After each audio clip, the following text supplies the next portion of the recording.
Bonjour, c'est Guylaine, 5 minutes avec vous aujourd'hui.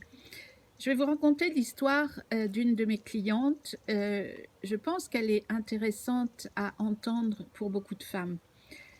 Caroline est dans la cinquantaine. Elle est venue me voir et son histoire est celle de beaucoup de femmes que j'accompagne. Voici ce que Caroline me dit. Je viens vous voir parce que je n'en peux plus. Je ne sais plus être heureuse dans ma vie. Je n'en peux plus de vivre dans une relation qui n'en est pas une, où il ne se passe rien. Je veux dire qu'il n'y a pas d'échange véritable, pas d'intimité relationnelle. La seule intimité, parfois sexuelle, et franchement, me donne l'impression d'être réduite au rang d'objet. Je m'ennuie avec cet homme. Nos échanges sont d'ordre pratique et la télévision, sa meilleure amie, nous sert parfois de catalyseur dans le choix des programmes lorsque nous avons des différends à exprimer.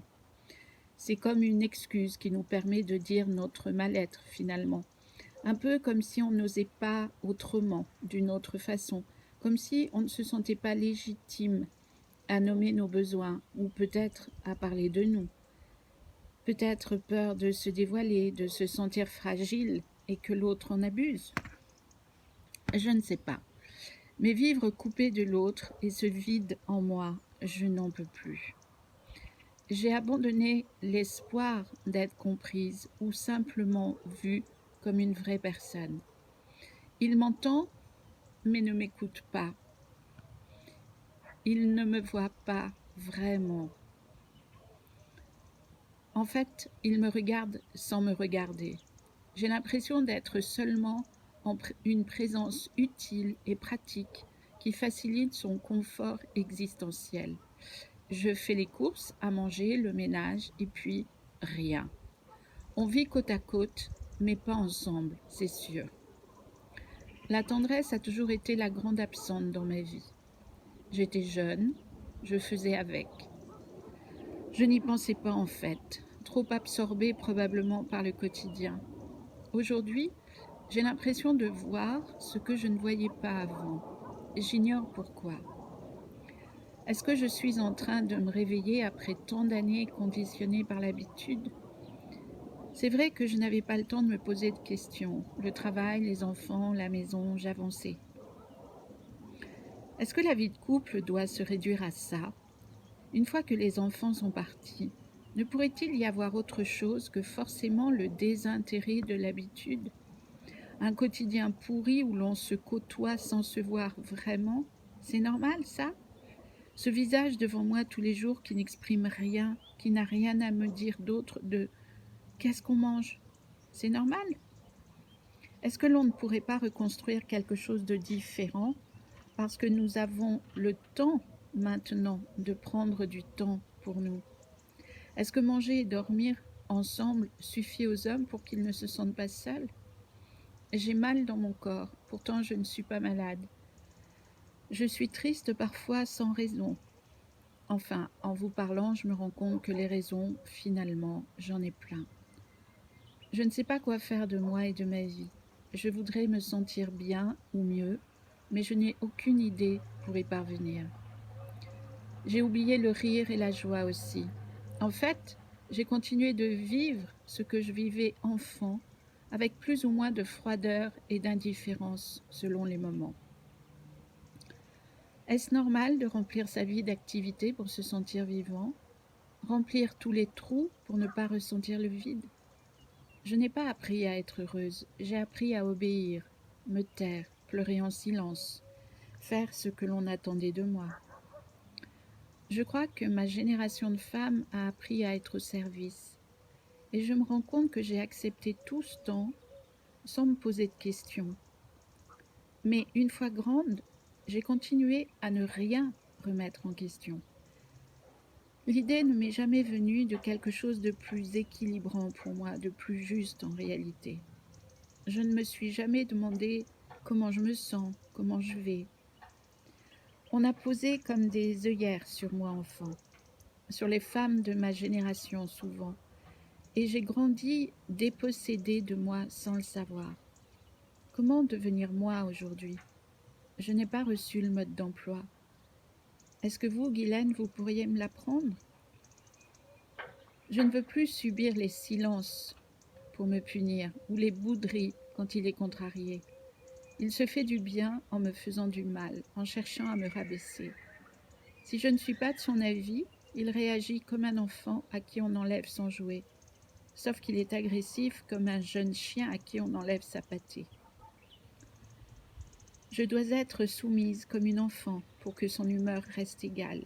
Et encore, car souvent son humeur passe du correct au nuage sombre, sans raison. Il ne se rend même pas compte de sa fragilité intérieure pour se comporter ainsi. Et j'ai dû manquer beaucoup d'estime de moi d'accepter cela toutes ces années. Il a une fragile estime de lui en réalité, et il crie fort pour le cacher et se donner l'impression qu'il a du pouvoir, au moins sur moi probablement. L'enfant fragile et vulnérable pleure en lui, mais il ne veut pas l'entendre, et surtout pas prendre le risque de revivre les scènes difficiles de son enfance où lui aussi a été abusé. Non, il préfère me le faire payer. Il se trompe d'interlocuteur mais n'en a que faire, sauf que moi, je ne veux plus subir, et mon corps est arrivé au bout de ce qu'il est capable d'accepter. Le silence n'est plus une solution pour moi, le retrait non plus. Aujourd'hui, je suis encore jeune et je ne veux pas mourir. Je veux dire mourir à l'intérieur de moi. Est-ce que vous pourriez m'apprendre à être, à devenir une personne nouvelle? Toutes ces années, j'ai cru qu'un jour je saurais, j'y arriverais, que le temps m'aiderait, mais je me rends bien compte que seule, je ne peux pas. Comment pourrais-je savoir d'ailleurs être ou faire ce que j'ignore? Je ne sais pas faire, je m'en rends compte. Et qu'est-ce que je ne peux et est-ce que je ne dois compter que sur moi pour faire ce choix d'avancer vers moi? Je dois apprendre à prendre soin de moi. Beaucoup de moi à rattraper, n'est-ce pas? 1 heure venait de passer. Je n'avais pas osé arrêter Caroline. Elle avait parlé d'une traite, les yeux perdus devant elle. Elle était comme un barrage qui se fissure et n'en finit pas de s'épancher, là de retenir ce qui a toujours été. Je ressentais sa détresse, son sentiment d'impuissance et combien elle se sentait transparente. Rester dans cette relation, c'était mourir à petit feu, et partir lui semblait impossible. Alors que faire? Je lui répondais doucement, consciente qu'elle pouvait se briser par la force des mots. Caroline, il y a une solution, mais elle commence avec vous. Beaucoup de femmes vivent ou ont vécu ce que vous venez de me raconter. Ce n'est pas inéluctable et ce n'est la faute de personne. Tous responsables, jamais coupables. Les femmes aussi, bien souvent, ont une estime d'elles-mêmes assez fragile et souvent trop fragile. Le masculin, quant à lui, a été coupé dès l'enfance, coupé de lui par trop de violence morale, physique parfois, d'interdiction, d'autorité. L'enfant grandit comme il peut, se construisant une armure pour ne pas pleurer, pour ne plus être moqué. Plus tard, il sera victime ou prédateur, ou les deux. Le féminin, quant à lui, a tout autant été spolié par les mêmes sortes d'injonctions, bien que différentes dans leur expression. Bref, le masculin et le féminin ont bien besoin de se rencontrer eux-mêmes avant de pouvoir rencontrer l'autre. On ne peut pas changer l'autre, mais on peut changer soi-même. Et là, le miracle peut arriver parfois, parce qu'obligatoirement, l'autre devra s'adapter et changera de comportement, sans qu'il n'y ait rien à demander. Le secret pour y parvenir?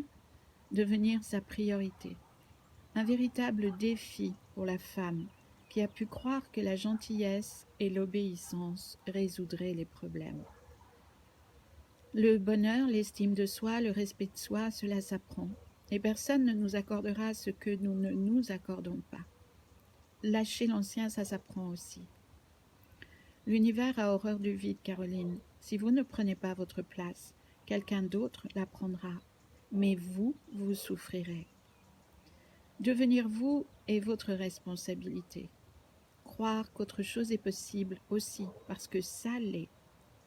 Ne soyez pas gentil, soyez vrai pour ne pas vous trahir vous-même et reporter sur l'autre votre propre insatisfaction.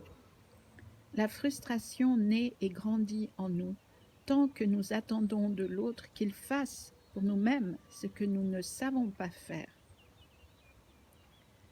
Le masculin ne peut nous sauver de notre passé, tout comme nous ne pouvons le sauver du sien. Mais le passé est passé. Pour autant que nous fassions le travail pour libérer sa charge émotionnelle. Dans le cas contraire, il continue de mijoter jusqu'au trop-plein qui mène à la maladie, le mal qui a besoin de se dire. La vie est une promesse, pas un dû.